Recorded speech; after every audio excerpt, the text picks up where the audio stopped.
Hey, good morning, everybody. Welcome back to the channel.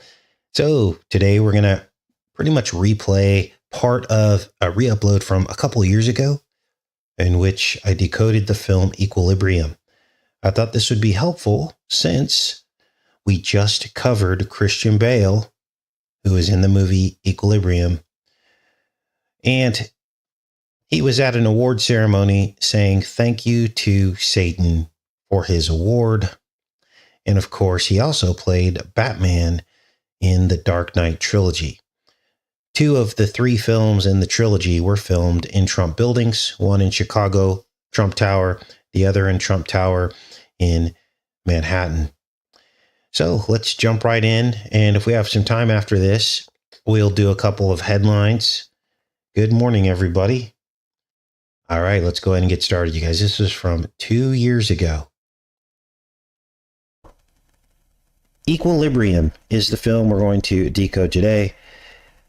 And when I first started watching this movie, and I've seen it before many, many years ago, and I actually decoded it, but I cannot find the decode that I did on this movie. It's probably all the way back in like 2014-ish, somewhere in that area is when I decoded Equilibrium the first time. But when I started watching this movie, the feeling that I got was that waking up to truth is a lot like waking up inside the movie Equilibrium. You're going to hear things like sense offenses, they call them. Sense offenses. So someone that has sensations or senses, it becomes an offense. It becomes something that is negative. You have people telling on everybody, ratting each other out. There's mandatory vaccinations. And pretty much every crime that happens in this future dystopia in the movie Equilibrium, every crime is a hate crime. Now, I couldn't believe this because all of this is happening right now. People are afraid to show their emotions. I remember a time back in the 90s when people showed their emotions. And I'm not just talking about anxiety or frustration or anger. People would share sadness or intense love for one another. And it's almost as if people are holding themselves back from displaying those emotions for one reason or another. Some people have been hurt. But there's also this atmosphere of lack of emotions in our society. You're not allowed to feel anymore. And of course, required vaccinations are happening now as well to get certain jobs, as well as all crimes are actually now considered hate crimes, or the possibility of it. You do something to somebody, immediately they try to attach a race to it, or they try to attach an ideology to it. And even the concept of bullying in terms of the online world, which it's impossible to bully someone online because, I mean, when it comes to children, I would say, yes, there should be controls on that. But when you're adults, if you can't see someone standing in front of you, that's not bullying. Okay, so even to use that term is ridiculous. And so now that falls under the umbrella of a type of hate crime, bullying somebody. It's unbelievable. So let's take a look at this. This is crazy, you guys. Let's watch. That's how we tell a crime today. Political and psychological sciences. The first, the revolutionary precept of the hate crime. So this little boy here is Prestons, played by Christian Bale, Preston's son. And Preston is basically what's called a cleric. That's the name he's given in the film. It's the highest order of enforcement to go in and root out sense offenders. And he has like superhuman abilities. He can dodge bullets, kind of like the Matrix. And he can go in to heavily fortified sense offender havens and take them all out. And now his son, interestingly, ends up ratting out his own mother, and she is killed. And so, as you just heard the boy say, he was, I guess, discovered that one of his friends at school was displaying symptoms of feeling. So he probably told on them as well. Let's keep watching here. Out! This is a lawful entry. We have a warrant for your wife's arrest. She's charged with sex offense.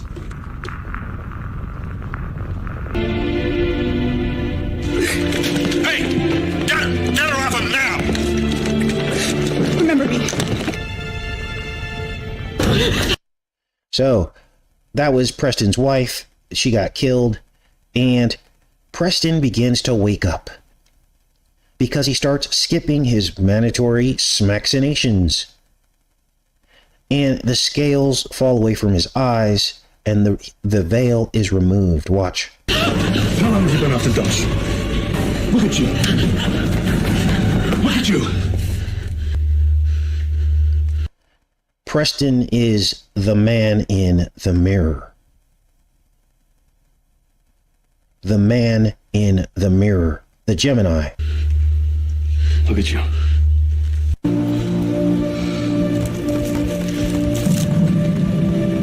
The veil falls away as he peels the veil away from the rain-soaked window, and he begins to sense and feel again.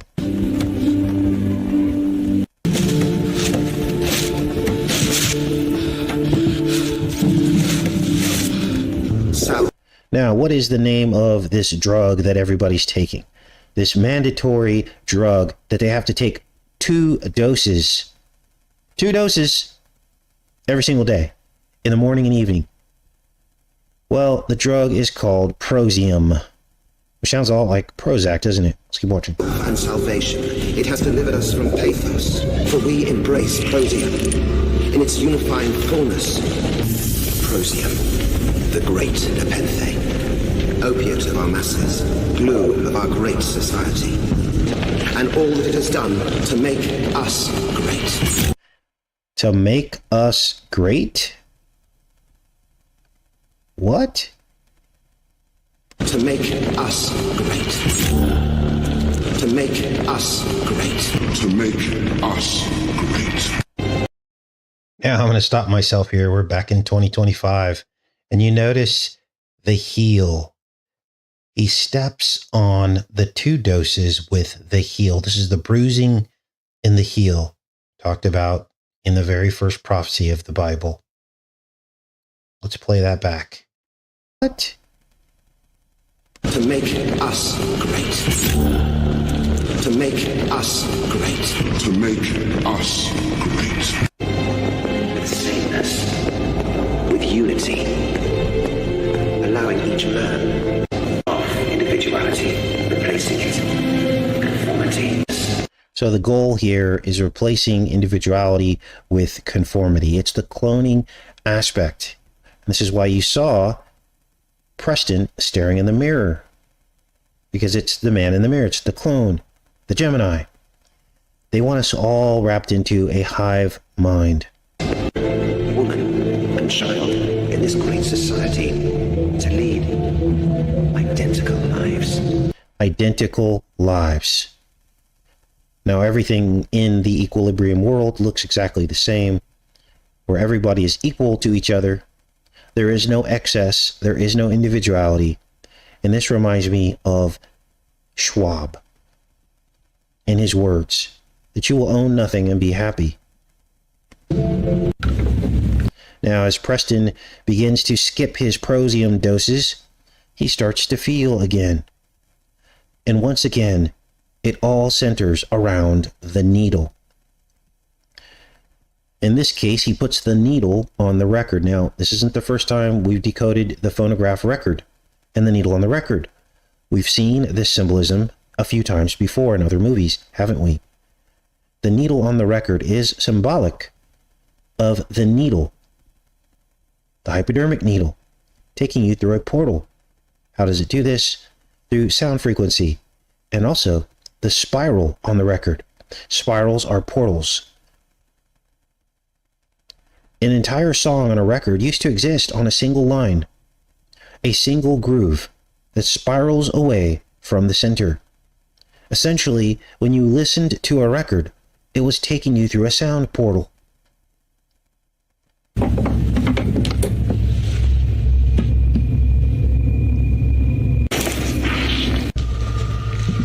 It's actually from the outside to the center. My apologies. And as he's playing this record, you see another needle, the Eiffel Tower.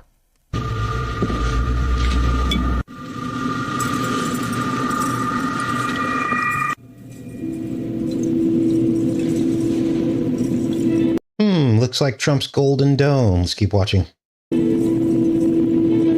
When he looks through the needle with his eye, it reminds me of the eye and the camel passing through the eye of the needle.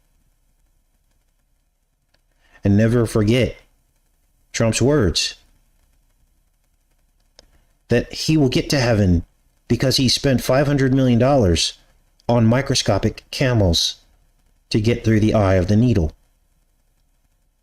Camels are the source vector of the MERS virus. These words he said in 2015 before he ever became president. So as he's listening to this record, he goes into the spiral portal, the spiral record groove, as the record begins to play. Almost sounds like some kind of trigger for what is to come.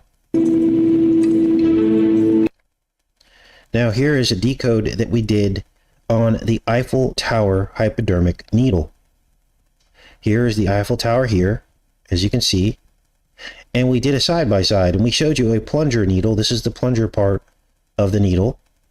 And it injects into the Eiffel Tower. Now, of course, Eiffel Tower is in 3 dimensions. Much like the Washington Monument is sticking straight up in 3 dimensions. But if you were to rotate this and look from this perspective, you would not see the 3 dimensions, because if you were standing here, it would look as if the tower was laying down on the ground, wouldn't it? Creating a giant hypodermic needle. I'm sure there's a place here where you can stand and literally outline in your line of sight the plunger and the hypodermic needle. Now, this wasn't the only place where we found these needles in the landscape. There's one at the Seattle, the Space Needles. There's also one at the Washington Mall. And the needle tip on there is actually the Washington Monument. And there are several other places on the planet that have these needles in the landscape, because the needles was the serpent's plan all along, to get inside your bloodstream.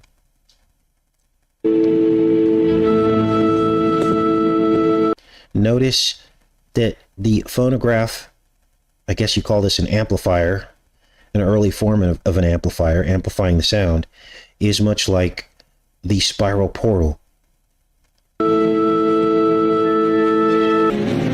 Now, Preston's emotions are overcome when the soldiers that he's working with, as he's starting to wake up, he still does bad things. He's trying to make sense of it all. He doesn't want to keep taking his doses because he knows something's wrong. He's waking up to a nightmare in which the people that he works for use violence to keep everyone else quiet. And he can't figure out how to come to terms with that. And he's battling with it. But as he realizes that they're using violence, he realizes that he is the instrument of violence for the controllers. And that the hypocrisy of what they say and claim that they want to do is so glaring that he wants to just go back to the way things were before. So, the soldiers he's with find a kennel full of dogs, and they fire upon them, and Preston is overcome with emotions.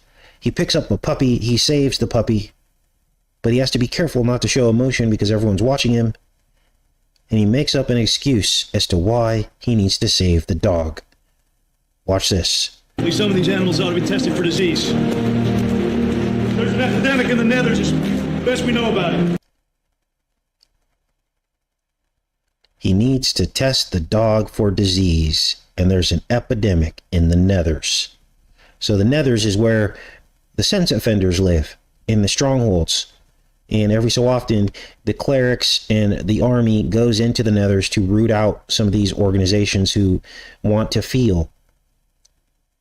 So we've got this disease component now introduced into this film, which is all happening right now. And the inference here, because it's a dog, is that it's rabies. Now let's break down Prestons Name. I'm going to check in with you guys, make sure we're connected still, and then we're going to break down Prestons Name. Subscribers on YouTube. Let's see who gets it first. Now, if we already know the obvious, that Christian Bale is a contradiction of terms, isn't it? Baal is the devil. It's a demon. Now, don't get it mixed up, because Baal also means Lord. Some people try to discredit the Old Testament God by saying, oh, Baal, it says Baal, it's a demon, it's the devil. No, Baal, the word Baal can mean different things. There's a good Baal and a bad Baal, okay? The Lord was called that as well. So, we already know that Christian Baal is a contradiction in terms, isn't it? A Christian and a Baal. So that's obvious. But what about Preston? So some of you are saying pressed in. There's a stronger connection, though. I mean, that's completely possible, but there is a stronger connection. Remember, what do we do here? We scramble the words, don't we? So what happens when you scramble or reverse Preston's name? And I want you to understand that this name play and this word play is intentional. They do this on purpose. Okay, let me give you a clue. Press and write it in reverse. There you go. Brandon's got it. Serpent. Let me spell it out for you. Preston is serpent.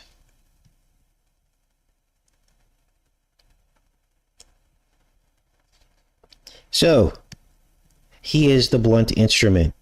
He is the one that enforces, or was enforcing, people to take their 2 doses. He is the serpent. Now I'm going to break this down further as we move through the rest of this decode. Now, every day, as I said earlier, each citizen has to take 2 doses, morning and evening. Here are the 2 doses here, and it actually says evening and morning. And look at the shape of these doses. They look just like bullets, don't they? Why 2 doses? Why not just 1 dose? Why are there 2 doses now? There's something to this. It's because the 2 doses represent fangs. They represent a pair of fangs. The fangs of a snake. And fangs are hollow. Now, it's really weird the way that the spiritual matrix works. If you sit quietly and listen and watch everything that is happening in your life, you will begin to see clues about what God is trying to tell you. This is why he says, be still and know that I'm God. This is why he talks about a still small voice that you hear. Yesterday, my contractors were here and they were staining the posts on the porch. It looks amazing. I might upload water like a snake. He was showing the tool of Exodus. And then I heard a sound and I looked over and the hose was coiling back up on its hanger. And I said to him, wow, that's a bad design for a water hose out here in snake country. You all right? Literally 20 minutes later, I hear him screaming from the other side of the house where he's putting up a rain gutter. And there was a copperhead snake. God talks to us. Every element of what happened yesterday fit right into today's decode. And I didn't realize it till I started thinking about it. To eat the stars. He wants to eat the stars.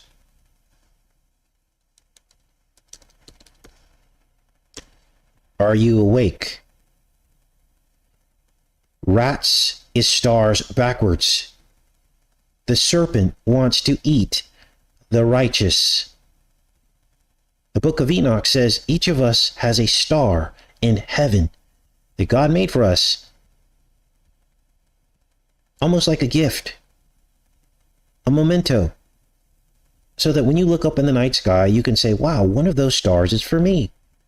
The book of Enoch says The righteous and the angels each have a star in heaven that shines as brightly as your righteousness on earth.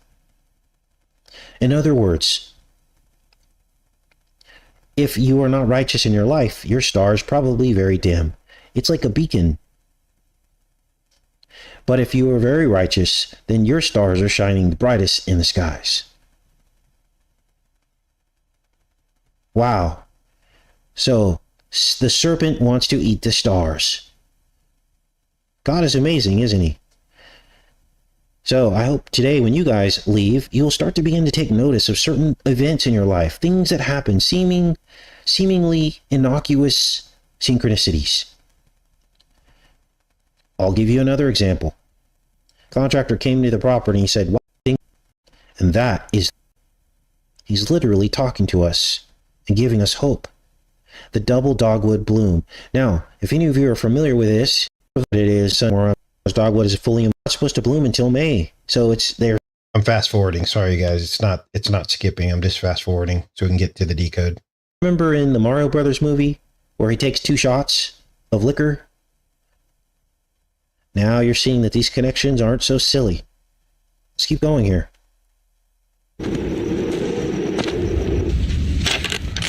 So those are the 2 doses. They're like bullets. And again, Preston looks in the mirror. The man in the mirror. And what does Preston do?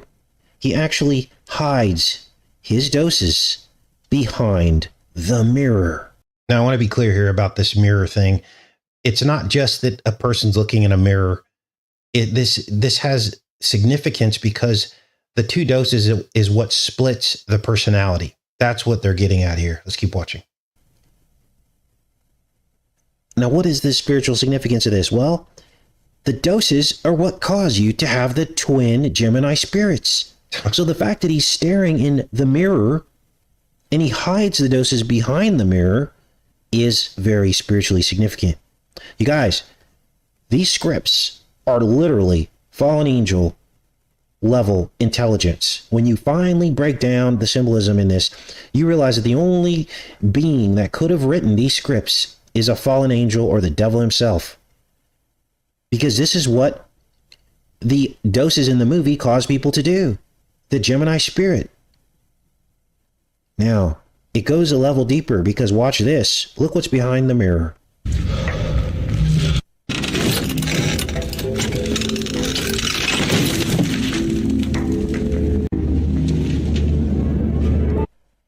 I want you to look at your screen right now. And one of you is going to know the answer to this riddle. What are you looking at on the screen right now? And how does that fit in to what we've been talking about in decoding over the last couple of years? Let's see who gets this one. Oh, pipes. It's the iron pipes. It's the mixing of steel with watery clay. The pipes are the hollow needles. They're hollow iron. That's what hypodermic needles are. I think in this case, these are iron pipes because they're plumbing pipes. So, more symbolism. Why would they show... Oh, there's a copper pipe there too. Oh, good job. Eyes to see. Why would they show the pipes, so many pipes behind the mirror? Now you're seeing that this was put here intentionally. This is high sorcery. They could have put anything else behind here. They could have put one pipe with just the studs in the wall, right? But no, there's all these pipes. The pipes are the needles that will give the dose. 7 billion doses.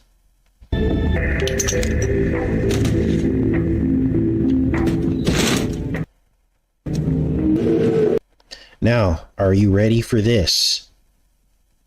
All 3 lead actors in the film,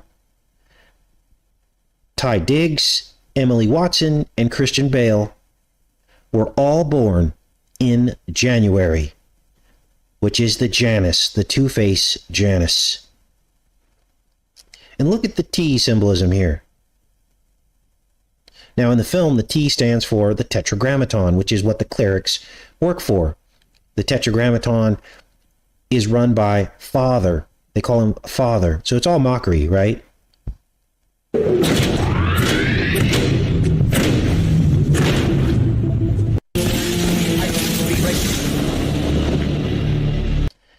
And there again, we have the Katana. Remember the Katana we talked about? Well, Christian Bale, in his final betrayal of the Tetragrammaton, because he turns on them and he thinks that he's going to help the resistance to come against the Tetragrammaton, but they end up tricking him. He's double-crossed. But he carries a katana, a sword. And remember when Martha Stewart chopped off the pineapple, telling you to get your booster? And she used a katana. This is the beheading. This is the separation of you from your pineal gland and introducing the twin spirits. I saw Bobby Taylor crying today.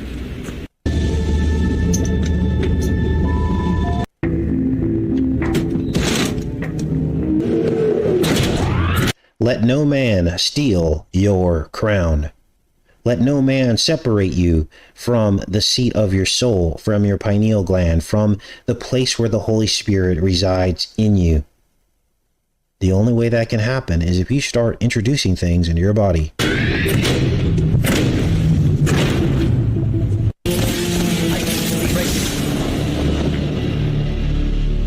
Look at the twin dark pillars here. Apollo's pillars. Remember in the movie I Am Legend when Will Smith is doing pull-ups and you see the two twin pillars?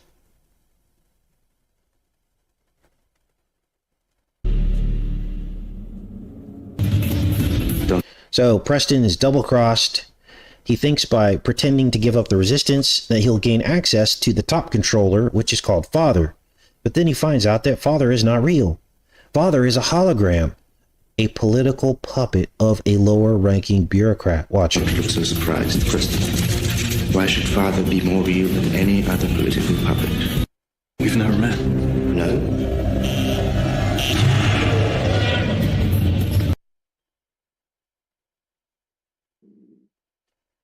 And that is what I've been trying to tell you guys. All politicians are literally, not literally, but figuratively, holograms of their father, the devil. They do his will and his bidding. And it's at this point of the film that I realize something. Christian Bale is the T-Rump Batman. Bale would go on to play Batman in 3 separate roles.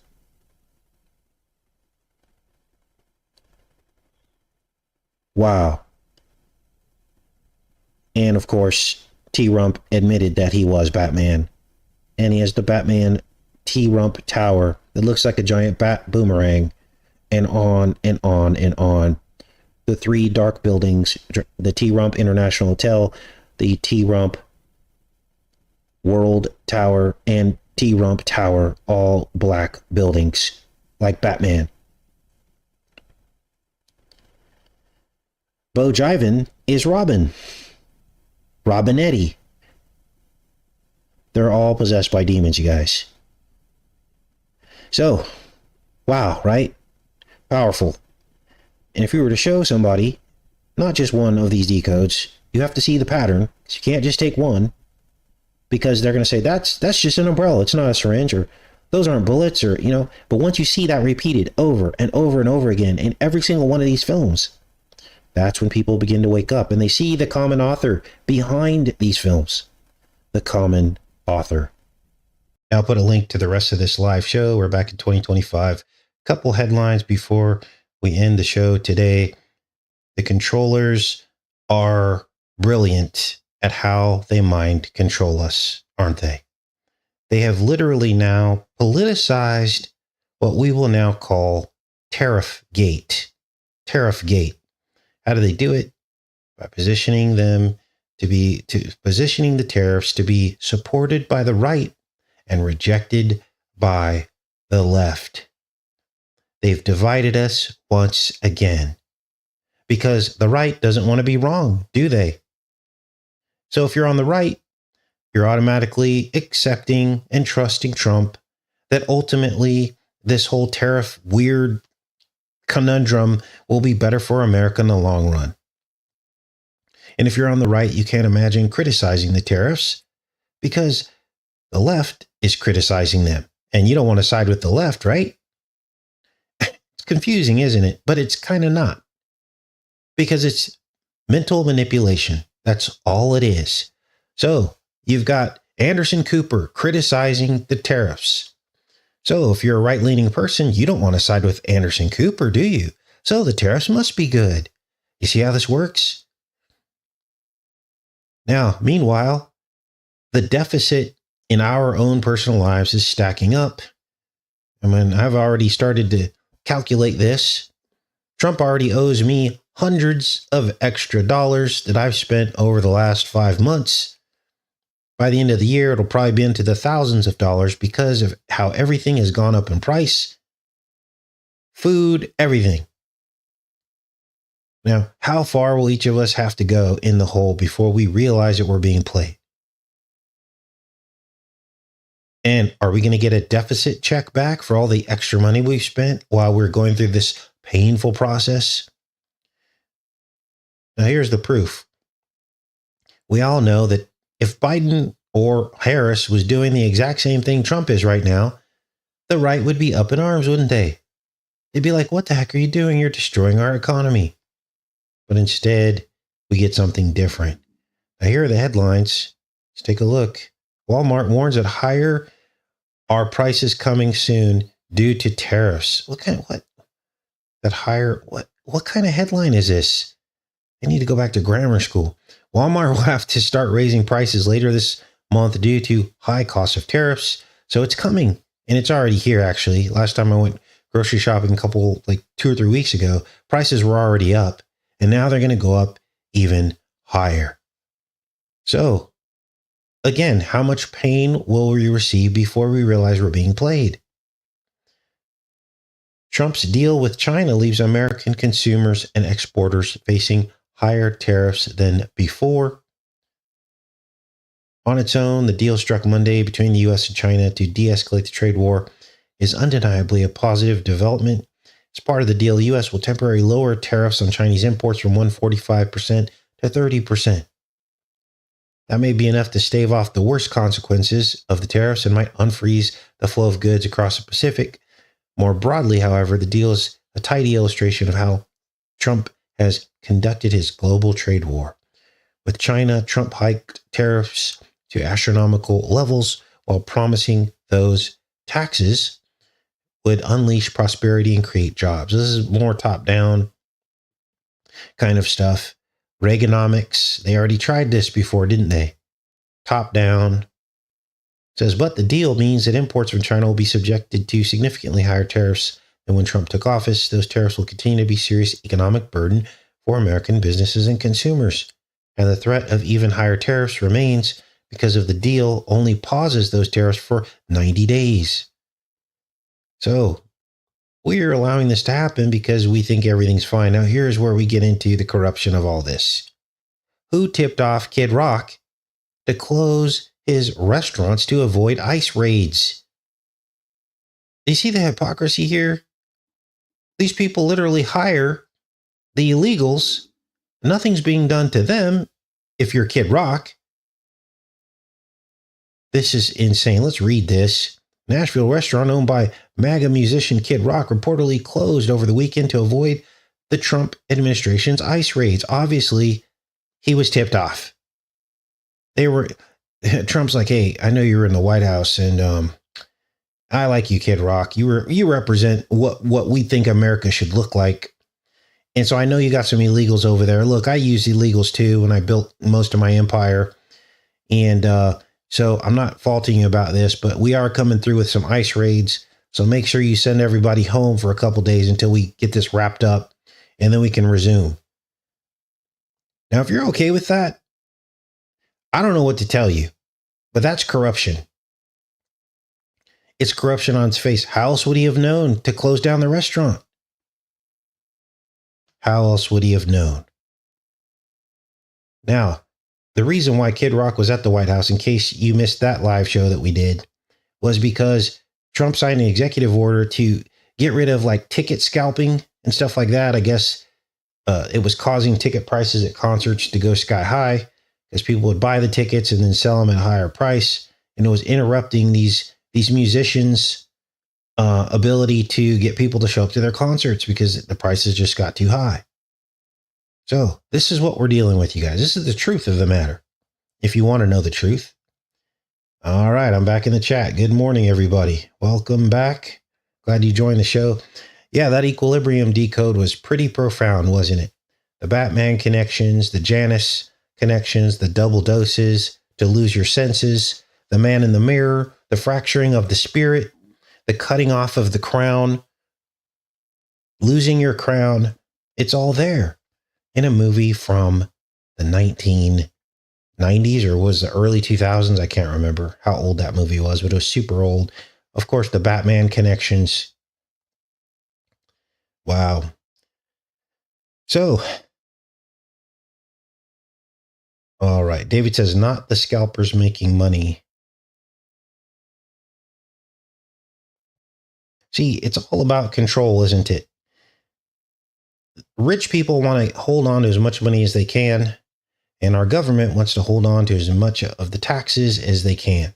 Okay. So anytime you get a new industry that's a cash industry, you know, they'll make up all kinds of excuses as to why, oh, it's this, it's that, to try to shut down people. But anytime a lot of cash is exchanging hands, our government hates that because they can't monitor it and track it, you see.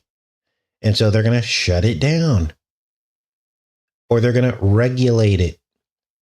You know, a lot of people got rope-a-doped with this whole cannabis, legalization because of the way that they prepackaged the solution. They prepackaged it to say, well, we're going to legalize cannabis. But did they really? I can't think of one person that likes what's happening right now with cannabis. Buyer's remorse.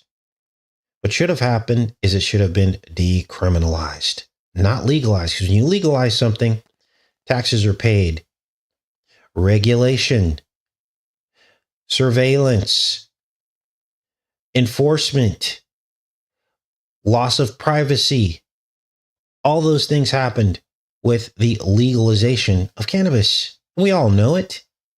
Now, I'm not a cannabis partaker, but for the people that do, you know that it sucks now.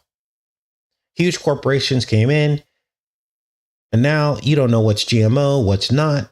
You don't know what they're putting in it. You can't trust these corporations. They could be putting anything in it. Whereas before, at least you had a local connection to a farmer you trusted, people that had values that you shared about organics and how it's grown. You pretty much knew where it came from. And now all that's gone. It's all gone. Now, I'm just speaking the truth. This is going to be hard for people to hear.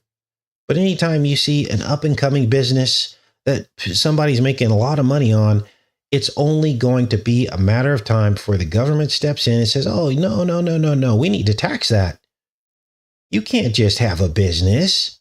You can't just sell milk or eggs. You can't do that. We need to tax it and monitor it for the safety of the public. What if you sell someone some poison milk? You see what's going on here? It has nothing to do with your safety. They don't give a crap. Otherwise, they wouldn't have forced people to take something that they didn't know was, how do I say this? That was experimental, right? They wouldn't have forced people to do that with all the risk if they really cared about people, right? So this is the truth, you guys. It's not about your safety. It's about power, control, making you submit, forcing you to be part of a system that you might not want to be part of. forcing you into the matrix. This is our reality. Now, what can you do about it? Well, there's not much. This is going to be all right. It's only going to get worse. The only answer is not in this place. It's on the other side. The Bible tells us this over and over and over again. Keep your eyes fixed on heaven. You are not of this world. You are in this world, but not of it. So it tells you not to seek after riches. It will stab you with many pains, many sorrows. It said in the Bible. We covered that yesterday. What else did it say? It gives all the examples of people that had more money, more problems in the Bible. Almost every single one was corrupted by this wealth. Very, very few people. I think Job was the only one, and he had to lose it all before, and he stood the test of time, didn't he? And he had everything restored to him. But it was from God, not from the devil, that he was restored. So this is the truth of the matter. Now, how many people want to accept the truth and understand it? I see far too many people still living in this world and trusting it, planning a future in this world according to the world standards. Yes, they have faith and they pray, but are they really listening to what the Bible says about the future? Or are they believing in men and what men are promising us about this world? If you were to talk to like hardcore Trump supporter, they would tell you a completely different story. Oh, America's on the up and up. Trump's going to fix everything. He's going to help the morals in America. This is what they believe. Meanwhile, everything is getting worse. The sewer in the swamp is filling up even more. And so I'll leave you guys with this. I did a deep dive on false prophets. This would be a great study for you to do. I always want to encourage Bible study because look, everything that I say on this channel, I have to be able to back up with the Bible, right? Because that's what I believe in. And if something contradicts what the Bible says, then I'm not going to be saying it. I'm not going to be talking about it. And I have to check every message that I say to you guys against what the Bible says. So I looked up what a false prophet was because I didn't know. I didn't know what a false prophet was. And so this is a great Bible study to do. You could go to Bible Gateway and type in false prophet and read the handful of verses. But guess what? Every time a false prophet was talked about in the Bible, what do you think the false prophecy was? What do you think the false prophecy was? Let's see who gets the answer. Some of you are really smart in your Bible. See, Bible study is not about memorizing verses. Because there are some people that are really good at it. You can talk to them and they'll rattle off 5 different verses and then they'll be shocked that you don't know the chapter and verse or what they're talking about. And they kind of judge you for that. That's not being a real Christian. Being a real Christian is seeing the themes in the Bible. And I'm not saying it's bad that you know chapter and verse and that you have verses memorized and you can recall them quickly. I'm not saying that. What I'm saying is when people weaponize that to elevate themselves in terms of being a better Christian just because they know some verses, we're not supposed to do that. Real biblical research is about understanding the themes in the Bible, even if you don't know the exact quote or exactly where it is in the Bible. But what is a false prophet? Yes, Sister Becky got it. False prophets tell you that there will be peace and prosperity and there is no judgment coming and that everything is just great and things are going to get better. And that's the only references that there are to false prophets. That's what they did. And it enraged God because God was telling his true prophets that judgment was coming. So who is the false prophet? It's our leaders that is telling us that the future is going to be prosperous and better. Telling us that we're great. Everything's perfect. It's all fine. That's the very definition of a false prophet. So I'll let you decide who the false prophets are in our current reality. Pray about it. Ask God. Do the research on what a false prophet is. People tell me, you're negative. We're supposed to have the fruits of the Spirit. I have the fruits of the Spirit every single day. I get up, I listen to the birds. I have joy and peace, long suffering. But also you need to know the truth. about this reality. Because if you're told a lie that everything's going to be great because Trump's in power, am I doing you any justice? No, I'd join right in with the false prophets, wouldn't I, if I was telling you that? And you know it in your heart. You know that what I'm saying is true because the Bible supports what I'm saying. Now, what are you going to do with it, though? What are we going to do with that information? So, I have more peace than I ever have in my life. Why? Because I know the truth. Yes, joy comes when you know the truth. Sorrows can come as well because you're realizing that everybody around you is asleep and you mourn for them to wake up and get their life in order. Anyway, I love each and every one of you. Thanks for showing up today. And I guess we'll be back maybe Sunday. We'll see. I'm not sure quite yet. But is there anything else you guys want to talk about before we end the show? Yes, Mika, it's the fruit of the Spirit again. Yeah. I'm not always perfect with my quotation. It's the spirit of the word. It's written on our hearts. Okay. It's literally like embedded inside of you. The concepts of the Bible is what Jesus said. It's not always going to come out perfect, but it's the spirit behind it. So, yeah, I heard about that blue rain. I didn't really decode that. There's a lot of other channels that did a deep dive on the blue rain. So, all right.